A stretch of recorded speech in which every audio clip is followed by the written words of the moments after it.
Sebelum saya melanjutkan bahasan mengenai sejauh mana teman-teman Kadin ataupun mungkin teman-teman UMKM menyampaikan temuan-temuan di lapangan lah kepada pemerintah. Saya ingin membahas satu bahasan yang tadi sangat menarik. Pada saat jeda saya sempat berbincang bersama Bu Syarmila mengenai KUR sendiri ini ternyata tidak dinikmati oleh seluruh UMKM di seluruh sektor ya Bu Syarmila. Mungkin Anda Iya, bisa betul. sampaikan.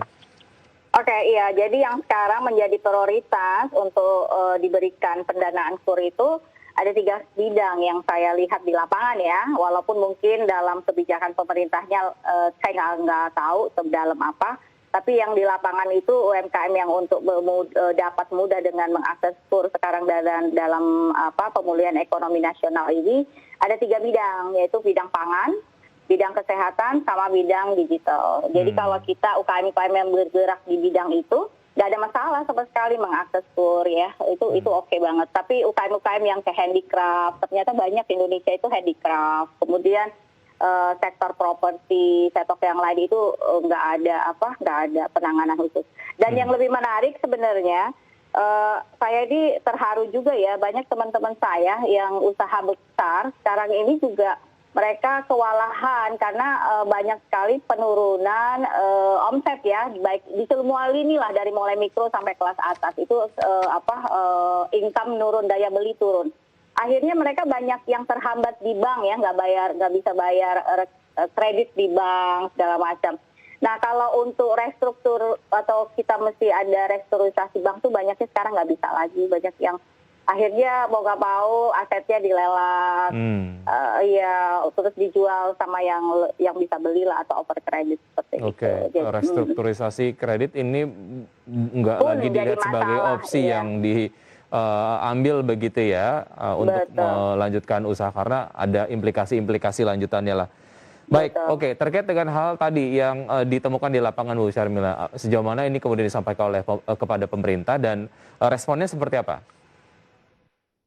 Saya baru hari ini sih ngomong ke IDDS. Karena saya pikir kemarin level 4 itu nggak diperpanjang lagi. Jadi saya pikir udah akan berakhir lah, insya Allah kita akan bisa atasi. Ternyata hari ini kan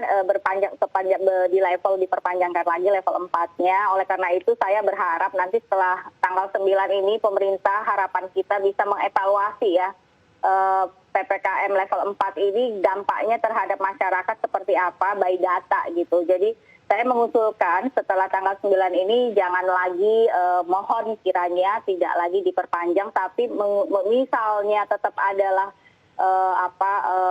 pandemi COVID-19 ini sudah tetap lajunya masih kencang, itu alangkah baiknya pendekatannya adalah PPKM mikro. Jadi lebih sistematis lah PPKM-nya. Hanya di wilayah tertentu dan base-nya itu adalah kelurahan atau desa ya. Jadi tidak semua dalam satu kabupaten kota itu kena masalah di level 4 gitu. Jadi kalau enggak satu kabupaten kota itu kan terdiri banyak desa. Kalau misalnya gara-gara satu desa terkena COVID, banyak masyarakatnya terkena COVID, satu kabupaten kota itu mereka nggak bisa kerja semua. Jadi ini saya minta pendekatan mikronya dilakukan setelah tanggal 9. Dan juga prokes kesehatan itu tetap terus dilakukan, para aparat, para pemimpin ini tetap terus dilakukan. Dan juga nanti kalau misalnya pendekatannya desa atau kelurahan itu, kita bisa tahu rakyat di desa itu siapa yang sudah vaksin, siapa yang belum vaksin, lebih sistematis gitu. Jadi